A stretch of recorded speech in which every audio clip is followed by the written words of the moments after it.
Leur parade compte parmi les plus dynamiques, les plus éblouissantes et les plus invraisemblables de la nature. Il y a des fusées, des explosions d'étincelles et des projections de fumée bleue. Et des longues chaînes qui ressemblent à des lanternes japonaises s'étendant à perte de vue. C'est magique. Certains clignotent, certains étincellent. D'autres se contentent de luire.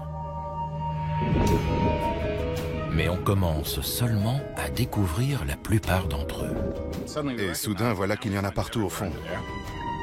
Cachés dans les recoins les plus profonds, les plus sombres et les plus reculés de notre planète, ces créatures lumineuses n'aiment pas le devant de la scène. Mais lorsqu'on les étudie de plus près, on s'aperçoit que la lumière qu'ils créent est omniprésente. Si ce n'était pas important, on n'en verrait pas sur tout l'arbre du vivant.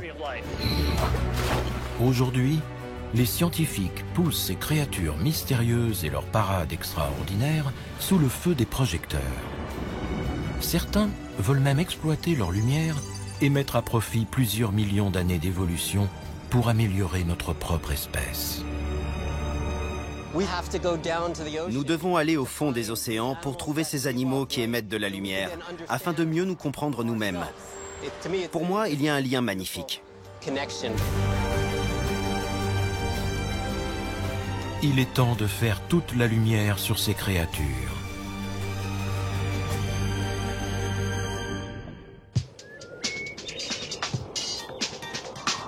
C'est un des ingrédients de base de la vie. Nous absorbons son énergie, nos horloges sont réglées dessus, nous en avons besoin pour voir. La lumière est si précieuse que nous l'avons apprivoisée pour la faire durer toute la nuit. Imaginez un monde sans elle.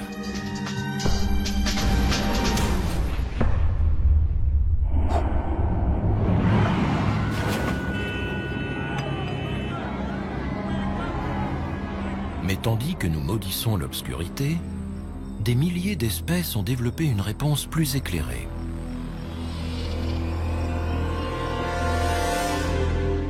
Sans brûler une once de combustible fossile. On appelle ça la bioluminescence.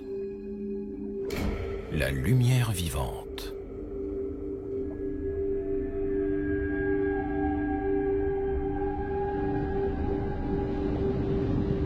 Depuis les vers luisants et les lucioles, jusqu'aux planctons et aux méduses, elle illumine l'obscurité depuis des centaines de millions d'années. La bioluminescence éclabousse à peu près tout l'arbre du vivant. Elle est partout. Vous voulez survivre dans le noir? Faites de la lumière. Sur la terre ferme, l'obscurité ne règne que la nuit. Et seules quelques espèces ont développé des organes luminescents.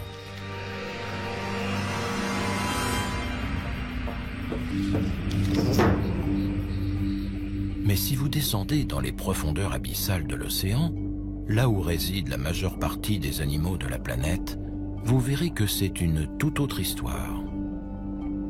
Ici, c'est 90% des formes de vie qui scintillent.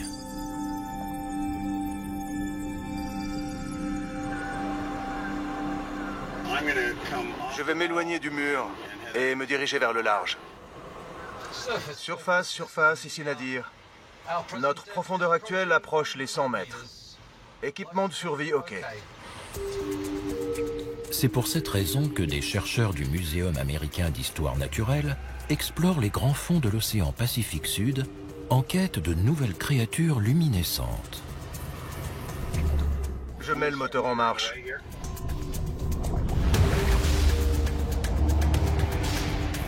Ils ont traversé le monde pour plonger dans les eaux cristallines des îles Salomon.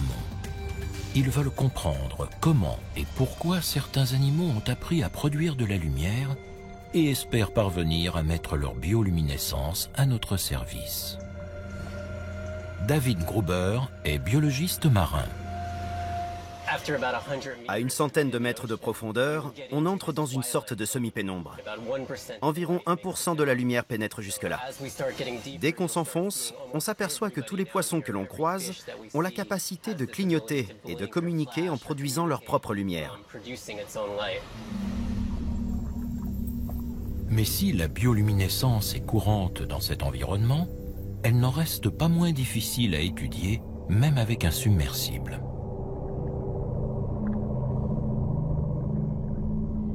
L'eau est trop sombre, les distances sont trop grandes et la lumière qu'émettent les animaux est trop imprévisible. Les conditions de travail sont déjà pénibles pour des biologistes marins, mais pour un neurobiologiste comme Vincent Piribone, c'est encore plus déstabilisant. Moi, je suis un rat de laboratoire. Donc je dois avouer que c'est vraiment effrayant pour moi d'être ici. J'essaie de conserver mon sang-froid et de me concentrer sur la mission, sans trop penser au fait que j'ai plusieurs tonnes d'eau au-dessus de moi en ce moment. Je suis là pour la science.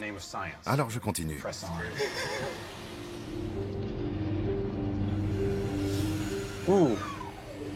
C'est un photophore.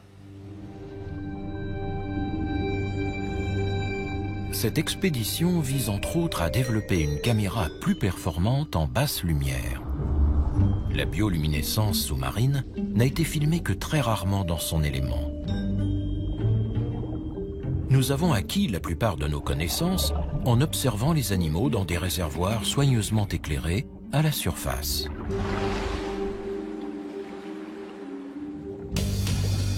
Le célèbre poisson pêcheur, par exemple, avec son appât lumineux.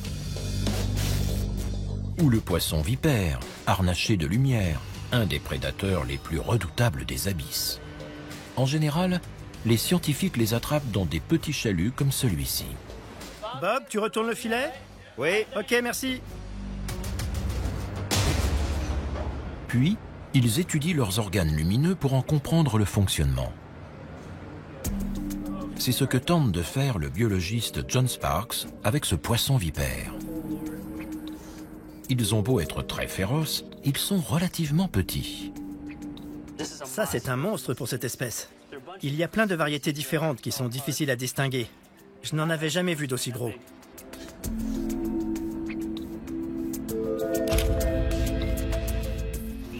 On en sait encore si peu. C'est frustrant.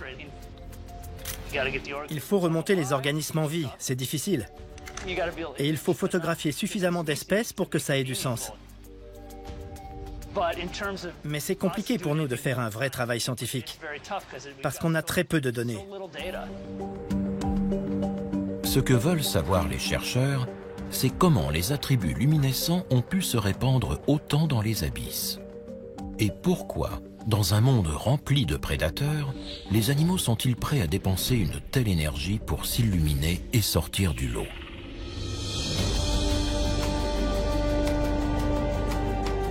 Eddie Weider est biologiste marin et elle s'intéresse à ces questions depuis plusieurs décennies.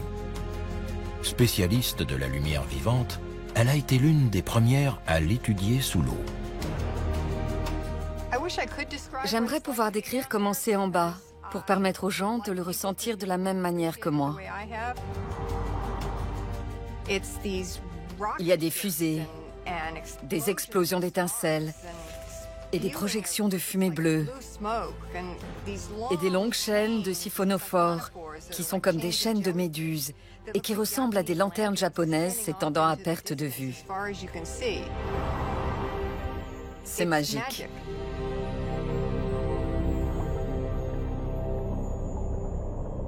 Elle a mis au point sa propre méthode pour déclencher ces spectacles lumineux sous-marins. Elle a monté un grand écran à l'avant de son submersible. Les créatures qui le touchent s'illuminent et la chercheuse peut alors les filmer en basse lumière.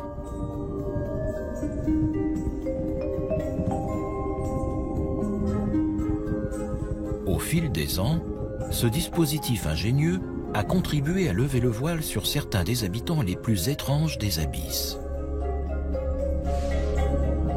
depuis les méduses jusqu'aux holothuries.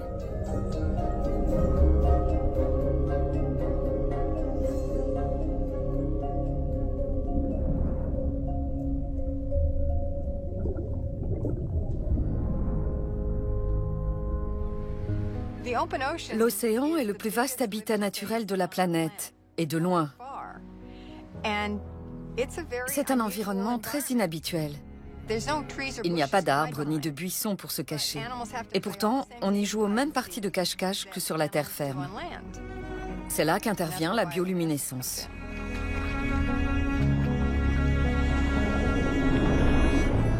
Dans ces profondeurs obscures, la lumière semble jouer un rôle essentiel. Et les êtres vivants ont appris à l'utiliser de différentes façons et pour différentes raisons.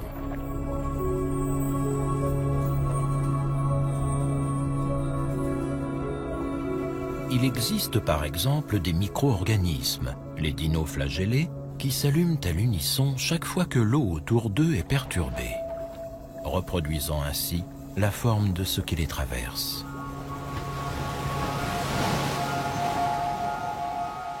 Ce spectacle inoubliable est réservé à quelques élus.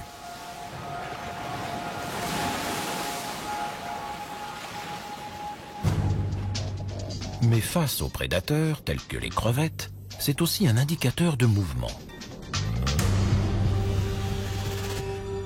Il suffit d'un geste pour que la lumière s'allume et trahisse le remplacement.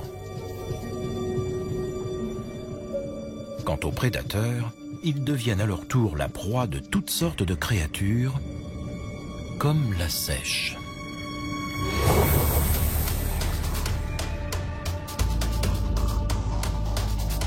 Certaines crevettes possèdent cependant leur propre mécanisme de défense lumineuse. En cas d'attaque, elles envoient de grands éclairs de lumière pour désorienter l'ennemi. Beaucoup d'animaux sont capables d'utiliser la luminescence de cette manière.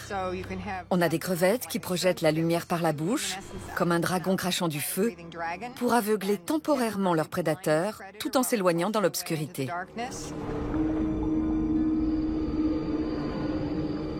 Plutôt que d'aveugler leurs prédateurs, une grande variété d'animaux marins, depuis les calmars jusqu'aux requins, utilisent la lumière pour se dissimuler. On appelle ça la contre-illumination. Ça peut paraître illogique, mais il faut visualiser la façon dont les poissons qui nagent à proximité de la surface apparaissent aux yeux des prédateurs qui rôdent en dessous d'eux. Leur silhouette se détache en contre-jour sur la lumière du soleil ou de la lune.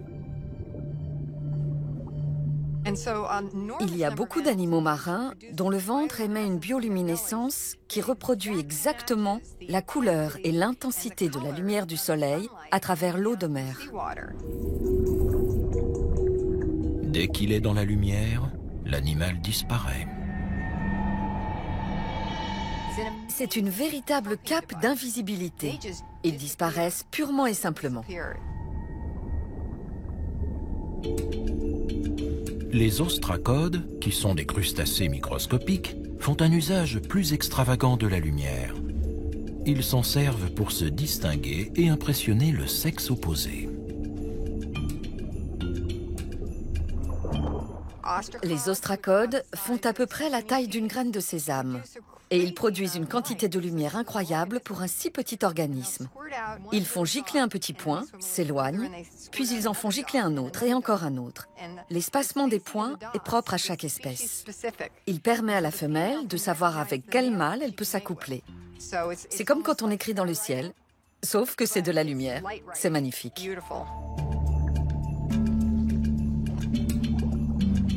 Mais la lumière ne sert pas qu'à séduire. De nombreux poissons l'utilisent pour se nourrir. C'est le cas d'une créature bioluminescente particulièrement célèbre.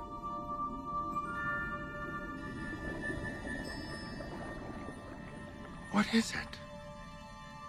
It's so pretty.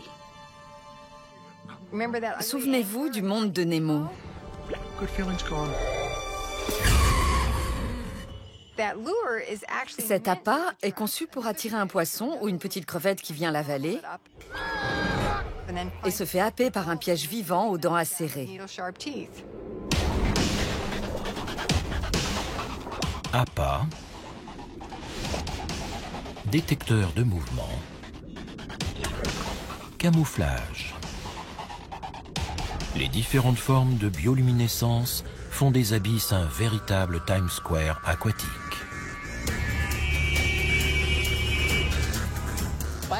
La bioluminescence était un outil disponible, et on s'est dit, on pourrait en faire ceci ou cela. Ils s'en servent pour trouver de la nourriture, pour ne pas être mangés, pour séduire, et enfin pour communiquer. Tout comme ces signaux communiquent avec nous. C'est très important non seulement pour l'individu, mais aussi pour l'espèce. Malgré les risques, la lumière illustre brillamment la théorie de Darwin sur l'évolution. Des bactéries jusqu'aux méduses et aux poissons, elle favorise la survie des êtres vivants. Cependant, la question reste entière. Comment la première étincelle de lumière vivante a-t-elle surgi ?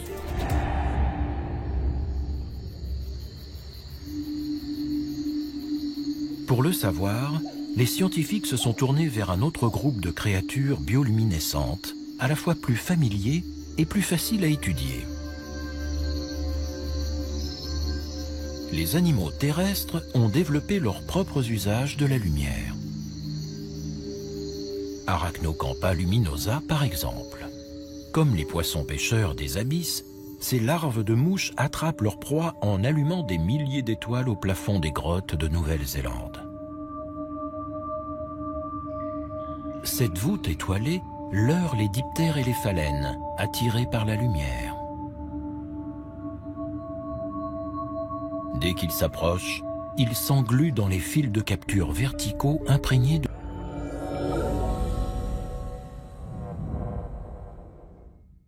mucus.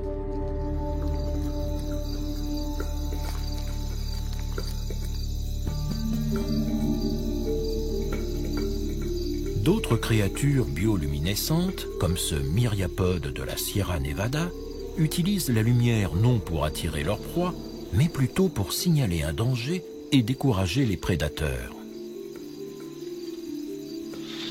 Le mille-pattes sécrète du cyanure. Son éclat radioactif décourage les éventuels prédateurs.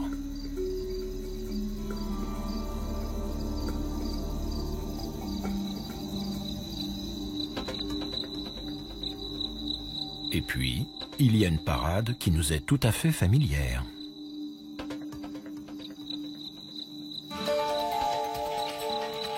Les flashs lumineux des lucioles sont une des stratégies de séduction les plus complexes jamais développées. Le nec plus ultra de la déclaration d'amour.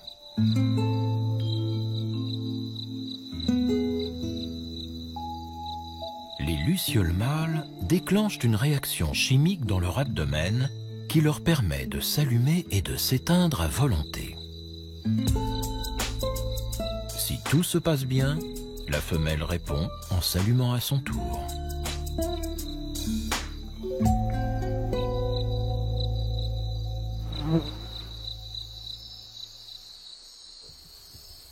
Biologiste à l'université de Floride, Mark Branham étudie ce langage amoureux sophistiqué depuis 15 ans.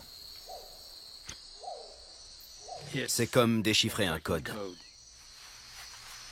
Un code secret en 2 parties. Quand on étudie soigneusement la séquence de ces flashs, on retrouve des caractéristiques normalisées.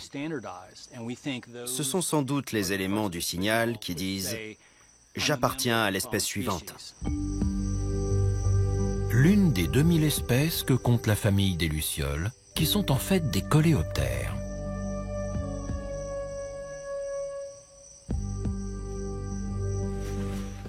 L'autre partie du signal varie énormément selon les individus. Cette deuxième série de flashs est personnalisée. La fréquence change d'un individu à l'autre au sein d'une espèce donnée. Les mâles disent aux femelles « J'appartiens à telle espèce et voici quelques informations sur moi ». Après, ce sont les femelles qui choisissent. Elles sont entourées de mâles qui clignotent et elles voient toutes sortes de variations dans les signaux. Certains sont plus sexy que d'autres et ce sont eux qui obtiennent un flash lumineux en réponse.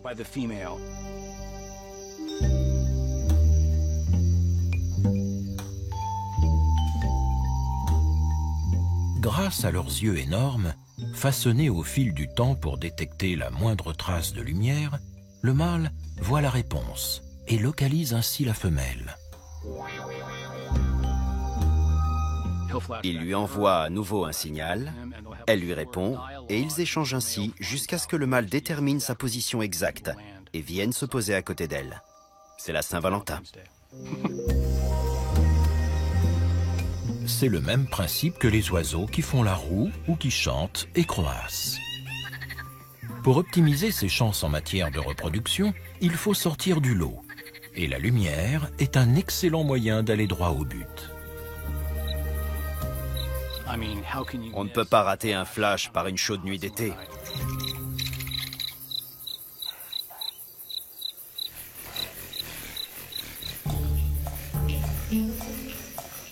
Mais comment les lucioles et les autres animaux lumineux, qu'ils soient terrestres ou marins, produisent-ils ces éclairs de lumière?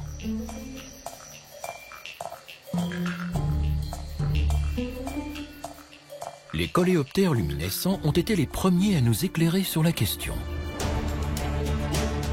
En 1885, alors qu'il travaille sur un cousin de la luciole appelé pyrophore, le biologiste français Raphaël Dubois parvient à identifier le mécanisme chimique de sa luminosité. C'est le résultat d'une réaction entre deux substances qu'il nomme d'après Lucifer, le porteur de lumière. La luciférine fait office de combustible, un peu comme de l'essence. Tandis que la luciférase, qui est une enzyme, déclenche la réaction à la manière d'une bougie. Lorsque ces deux substances sont associées en présence d'oxygène et d'autres éléments clés, elles réagissent. Et le surplus d'énergie est libéré sous forme de lumière.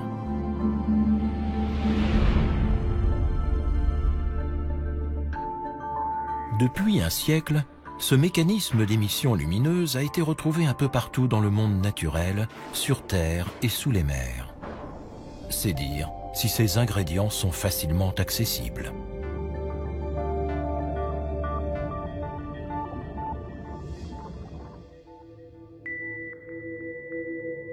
Les composants chimiques diffèrent d'une créature à l'autre, mais le principe du combustible et du déclencheur reste le même. Chez les lucioles et les larves, comme chez les méduses, les poissons, les escargots et même les champignons.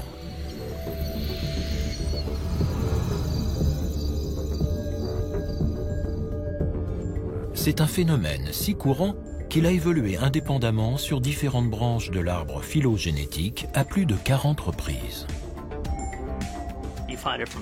Ça part des bactéries unicellulaires et ça remonte aux étoiles de mer et aux méduses, jusqu'aux vertébrés, aux poissons. Ça a évolué plusieurs fois sur différentes lignées. Si ce n'était pas important, on n'en verrait pas sur tout l'arbre du vivant. En matière de survie de l'espèce, rien ne peut rivaliser avec la lumière.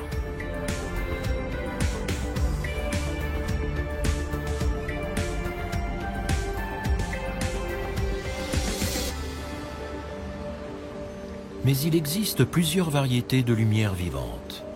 Dans les îles Salomon, les chercheurs du Muséum américain d'histoire naturelle se préparent à l'étudier sous une autre forme.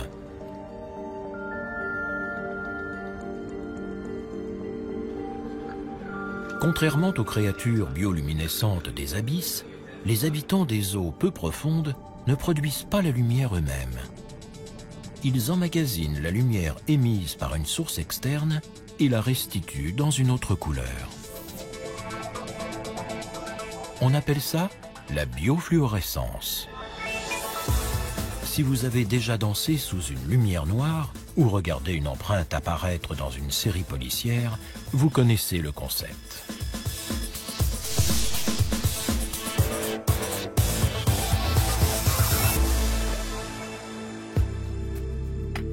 Les substances chimiques fluorescentes ont une façon particulière d'absorber la lumière. Au niveau atomique, la lumière éjecte les électrons sur des orbites plus énergétiques autour du noyau. Lorsqu'ils regagnent leur orbite d'origine, quelques milliardièmes de secondes plus tard, les électrons fluorescent. Ils réémettent la lumière à un niveau d'énergie plus faible, produisant ainsi une couleur différente.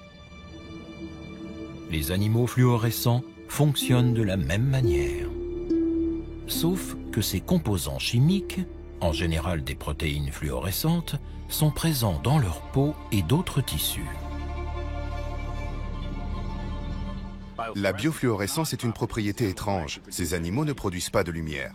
On leur envoie une lumière d'une couleur et ils en produisent une autre. C'est un phénomène rare.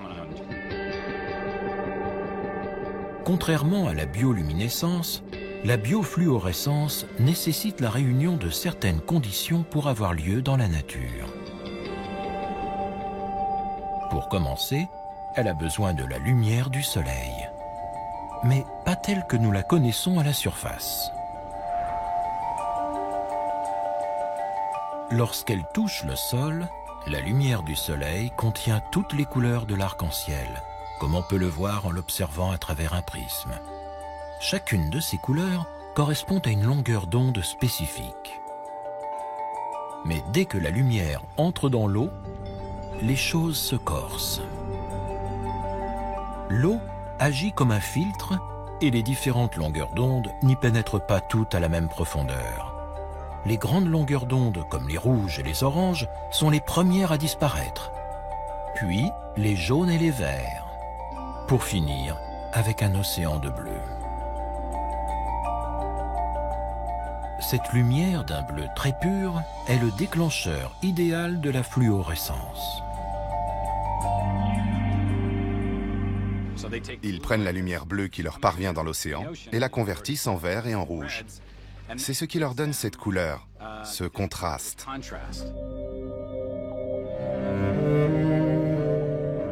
Selon leur composition chimique, les protéines fluorescentes émettent différentes couleurs, qui peuvent toutes être difficiles à voir. Des filtres spéciaux sont nécessaires pour empêcher la lumière visible de les camoufler. Ça explique sans doute que ce phénomène soit passé inaperçu pendant si longtemps. On ignore encore comment les animaux utilisent la fluorescence. Chez les coraux, où elle semble être omniprésente, elle pourrait agir comme une sorte d'écran protecteur en défléchissant les rayons UV nocifs du soleil ou en absorbant les sous-produits dangereux de la photosynthèse.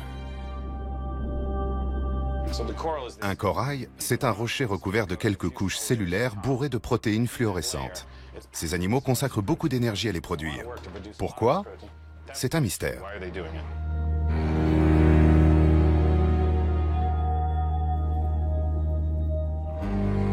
On a longtemps pensé que la fluorescence n'existait que chez les coraux et chez certaines méduses. Mais des études récentes montrent qu'elle est sans doute beaucoup plus répandue.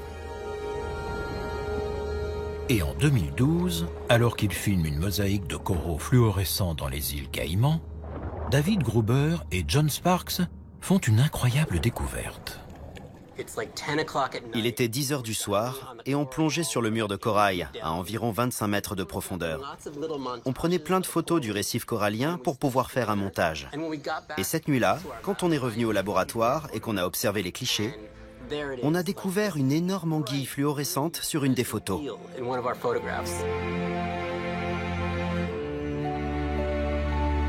C'est la première fois qu'ils voient un poisson fluorescent. On s'est demandé ce que c'était. On croyait que le photographe qui nous accompagnait avait utilisé Photoshop pour nous faire une blague. Non, non. J'augmente la lumière? Au départ, on n'y a pas cru. On pensait qu'il devait y avoir une saleté sur l'objectif. En fait, il y avait une anguille fluorescente qui s'était incrustée sur notre photo. Je m'approche d'eux. L'anguille leur ouvre les portes d'un nouveau monde. Ça continue à s'allumer. Armés de lumière bleue et de filtres jaunes, ils commencent par traquer la fluorescence près de chez eux, dans les aquariums. Ah, lui là. et ils la découvrent partout, tout le long de la chaîne alimentaire. Non, regardez ça.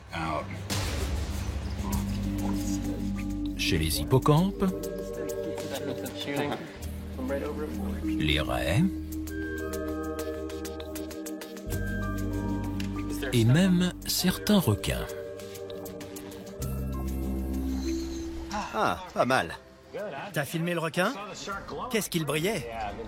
Autant de créatures qui cachaient leur véritable couleur. C'est fluorescent, on le voit d'ici.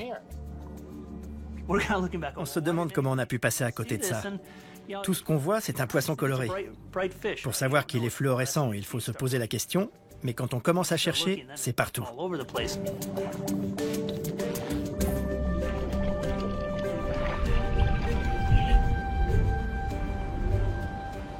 Pour évaluer l'importance de la fluorescence, les scientifiques ne peuvent plus se contenter des aquariums. Ils doivent l'étudier dans son milieu naturel.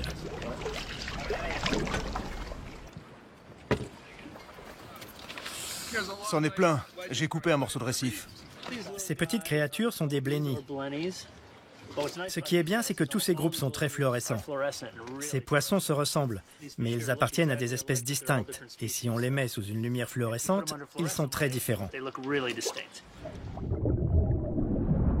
Dans le bleu monotone des profondeurs sous-marines, les taches et les rayures fluorescentes sont peut-être comme des codes-barres qui indiquent en secret l'identité de leurs propriétaires à d'éventuels partenaires.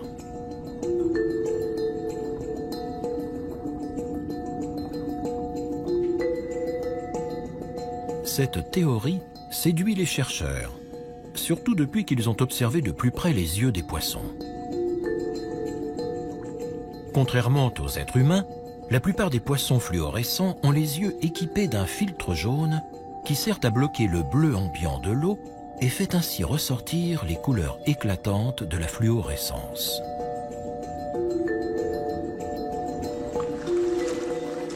Ce monde qui nous était invisible serait donc flagrant pour les poissons.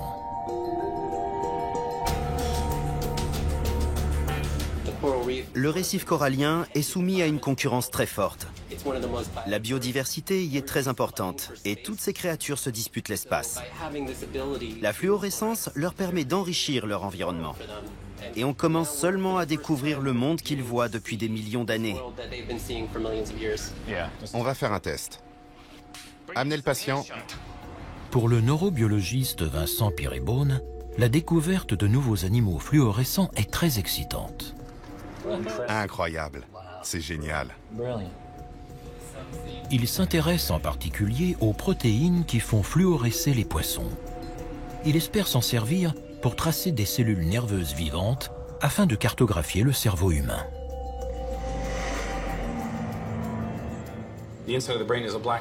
L'intérieur du cerveau est une boîte noire.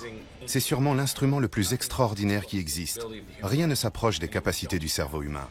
Et pourtant, nous n'avons absolument aucune idée de la façon dont il fonctionne. On est donc allé dans l'océan chercher des protéines qu'on pourra mettre dans les cellules nerveuses pour les rendre lumineuses. Et en interprétant ces informations, on saura comment le cerveau fait ce qu'il fait. Les scientifiques ont recours aux protéines fluorescentes pour étudier les mécanismes internes des cellules. Ces travaux ont débuté avec la protéine fluorescente verte, ou GFP, isolée pour la première fois chez cette méduse. La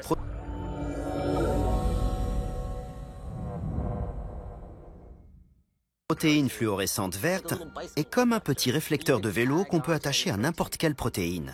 Et ensuite, on observe en temps réel les mouvements de cette protéine dans la cellule vivante.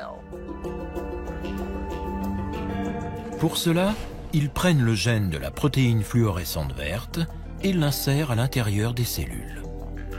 Une fois qu'elles contiennent ces instructions génétiques, les cellules visées produisent la protéine. Il ne reste plus alors qu'à projeter une lumière bleue pour qu'elle fluoresce en vert.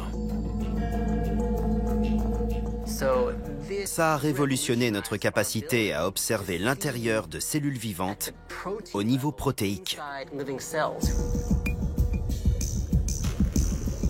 Récompensée par un prix Nobel de chimie, la découverte des GFP nous permet de mieux comprendre comment le cancer se propage. Ici, des cellules malignes circulant dans les vaisseaux sanguins. Ou encore, comment les virus infectent l'organisme et se multiplient. Ici, le VIH, le virus du sida, passant d'une cellule à l'autre. Les chercheurs peuvent même attacher des GFP à des gènes de virus résistants et les placer dans l'ADN de souris et de chats afin d'évaluer l'efficacité d'un traitement contre le sida, créant ainsi des animaux entièrement fluorescents. La GFP est une découverte magnifique qui fait apparaître les cellules en vert. En gros, ça permet de voir l'invisible. Depuis, les GFP ont été manipulés pour fluorescer dans d'autres couleurs. Ainsi, on peut suivre différentes cellules simultanément. Très vert. Oui, très vert, c'est superbe. Et ce n'est pas tout. Explorant les abysses en quête de nouvelles protéines fluorescentes, les scientifiques ont trouvé diverses couleurs du spectre lumineux. Mais le tissu cérébral humain pose un problème particulier. Il est très dense et aucune des couleurs découvertes jusqu'à présent ne peut facilement le traverser. Les neurobiologistes cherchent donc des couleurs avec une longueur d'onde supérieure, comme le rouge lointain et l'infrarouge. Les rouges sont un peu mieux, ils vont plus loin. Mais l'infrarouge traverse tout le tissu. En neurobiologie, notre but ultime a toujours été de trouver un rouge le plus lointain possible. Exactement, je l'ai. Il faut absolument qu'on sorte ces trucs de l'eau. Il n'y a qu'ici qu'on en a découvert. Alors on revient chercher d'autres couleurs et d'autres intensités. C'est notre mission. Pour trouver ces créatures lumineuses, les chercheurs plongent de nuit quand aucune lumière naturelle ne perturbe leur vision. On part prélever des échantillons. On cherche de la biofluorescence quelque part dans le récif. On va utiliser cette caméra. Ils stimulent la fluorescence à l'aide d'une lumière reproduisant le bleu des fonds marins pendant la journée. Puis ils bloquent cette lumière bleue en équipant leur masque d'un filtre jaune semblable à celui que l'on trouve sur les yeux des poissons. Comme ça, on est sûr que les différentes créatures qu'on observe dans l'eau sont vraiment biofluorescentes.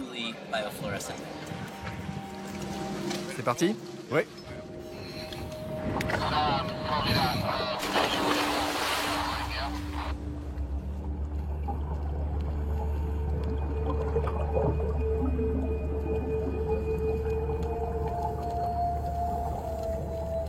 Les plongeurs doivent descendre à environ 30 mètres de profondeur pour atteindre cette zone particulière baignée de bleu pendant la journée. C'est le meilleur endroit pour trouver des animaux fluorescents.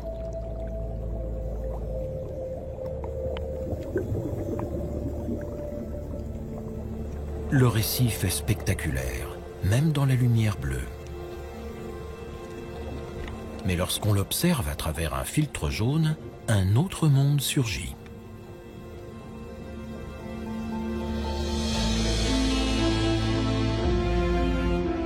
Un paysage fantastique en technicolor.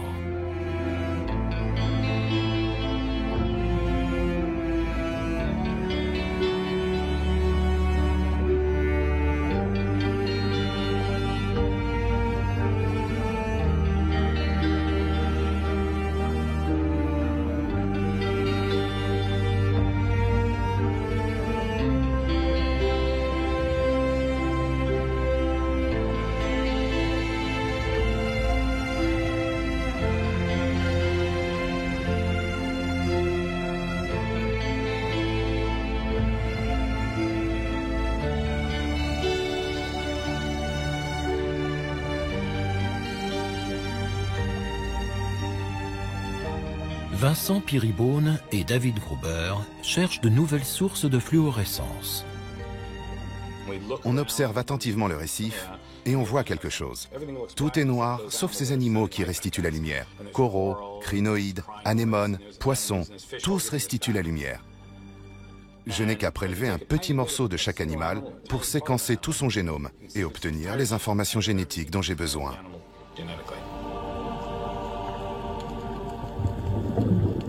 Ils s'intéressent en particulier aux animaux qui fluorescent en rouge, et ils sont nombreux sous l'eau. Mais ils ne sont pas tous utilisables. Pour produire cette couleur rouge, certains ont recours à une combinaison de protéines qui rend l'observation du cerveau trop compliquée. Pour optimiser leurs chances, les biologistes prélèvent un maximum d'échantillons. Après toi. Tu veux bien arrêter le moteur pour moi et t'éloigner du mur? T'étais pas tout seul en bas. Oui, il y avait beaucoup de requins. Je filmais et j'étais là à lui faire de grands signes. Celui qui ressemble à une feuille, là. C'est dingue, t'as vu? On dirait un sapin de Noël. Et j'en ai un autre comme ça. Allons les observer, c'était extraordinaire.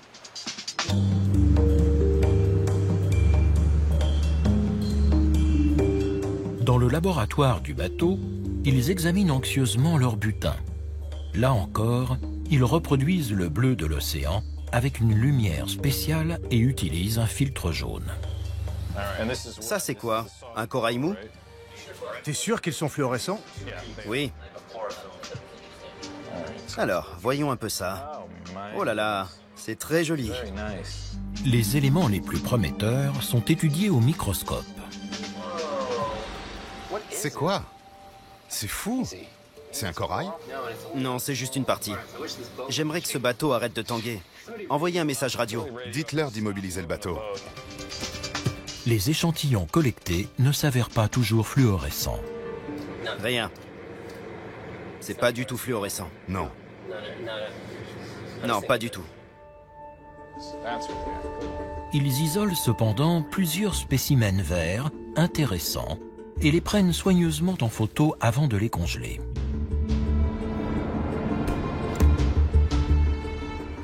Et puis enfin... Ça y est. Du rouge. C'est magnifique. C'est la protéine fluorescente rouge qu'on cherche.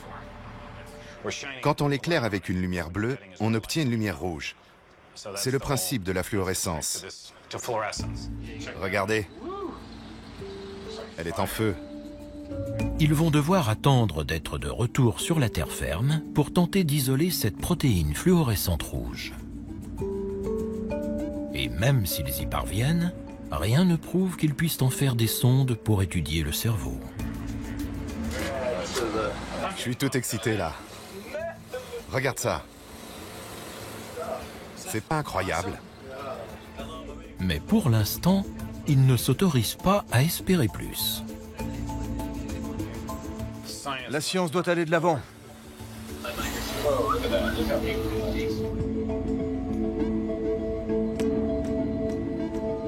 De retour à New York, John Sparks et David Gruber récupèrent leurs échantillons dans le congélateur du Muséum américain d'histoire naturelle. Ils commencent à analyser minutieusement plusieurs centaines de spécimens fluorescents.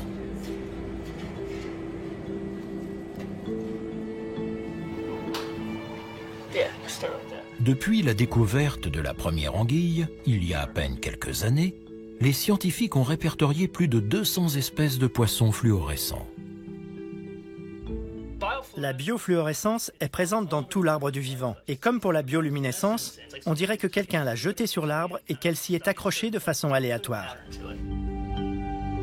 Il s'agit maintenant d'extraire les protéines de ces différentes créatures en commençant par un peu de tissu.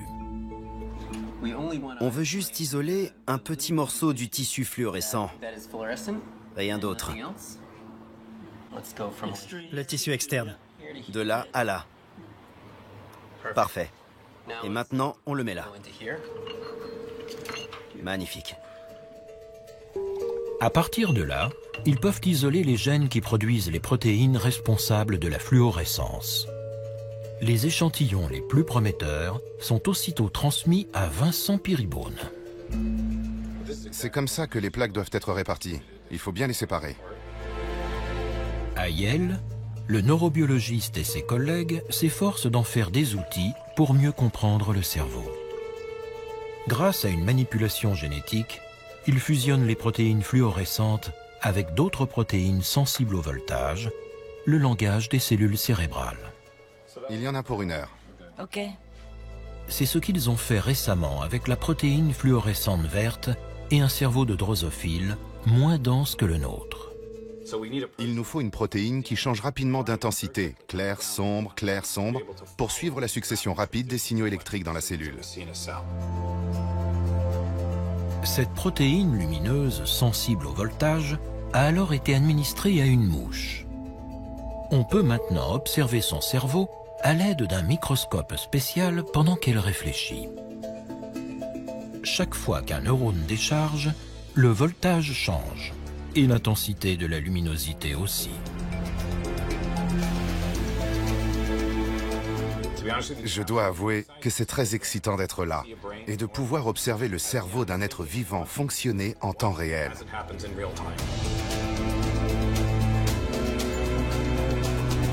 Contrairement aux scanners traditionnels qui mesurent l'activité de l'ensemble du cerveau, ces éclairs lumineux et colorés sont les premières images directes de l'activité électrique de neurones individuels dans un cerveau vivant.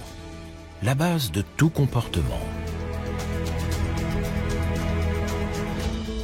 Là, c'est une mouche qui découvre une nouvelle odeur, qui s'endort, qui s'éveille. Jusqu'à présent, les scientifiques n'ont pu visualiser qu'une poignée de neurones, très loin des 86 milliards qui font fonctionner le cerveau humain. Mais selon Vincent Peerybone, c'est une avancée conséquente pour comprendre comment notre cerveau gouverne nos actes et conditionne nos pensées. L'activité des cellules nerveuses détermine la conscience, la mémoire, le comportement, la personnalité. Tout ce qu'on fait découle de là. Ne pas comprendre ça, c'est un crime. Aujourd'hui, grâce à ces sondes, on va pouvoir enregistrer chaque neurone.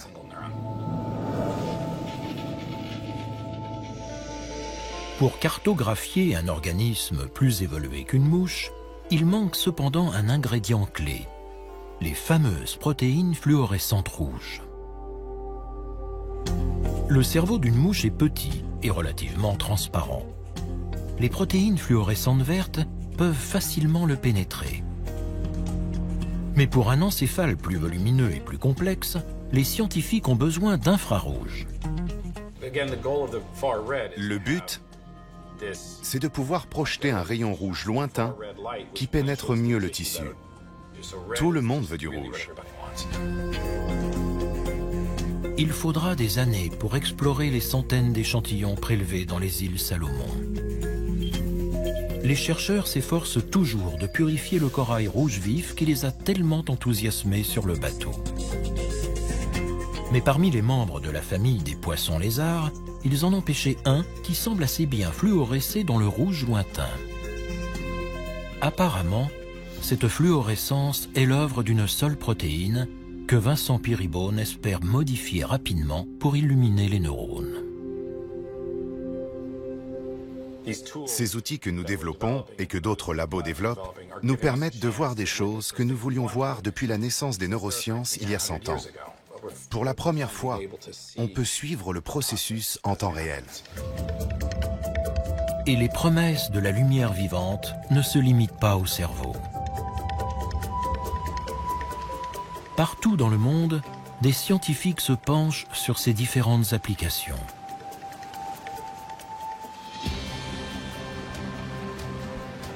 En Floride, Eddie Weider utilise des bactéries bioluminescentes pour mettre en évidence la pollution.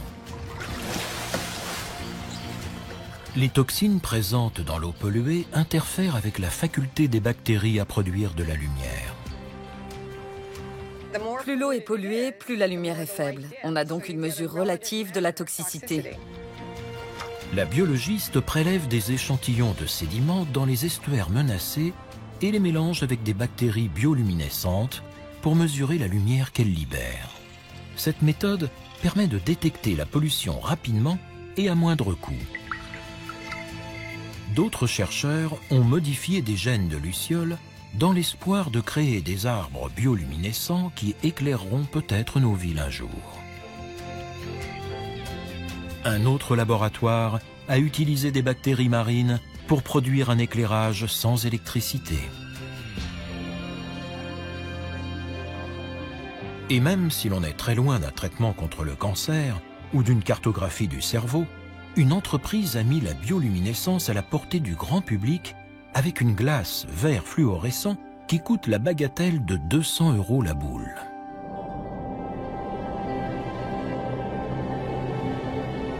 Quant à Vincent Peerybone, David Gruber et John Sparks, ils prévoient déjà un nouveau voyage dans le Pacifique Sud et dans d'autres coins reculés de notre planète, en quête d'animaux lumineux, à la fois bioluminescents et biofluorescents.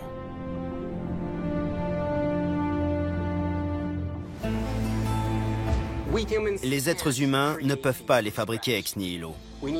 Nous avons besoin de ces coraux et de ces poissons pour trouver les molécules qui nous permettront d'éclairer les mécanismes internes de notre corps. Je trouve ça incroyablement génial. Nous commençons seulement à découvrir les lumières cachées de ce monde mystérieux. Qui sait quelles splendeurs éblouissantes nous attendent encore?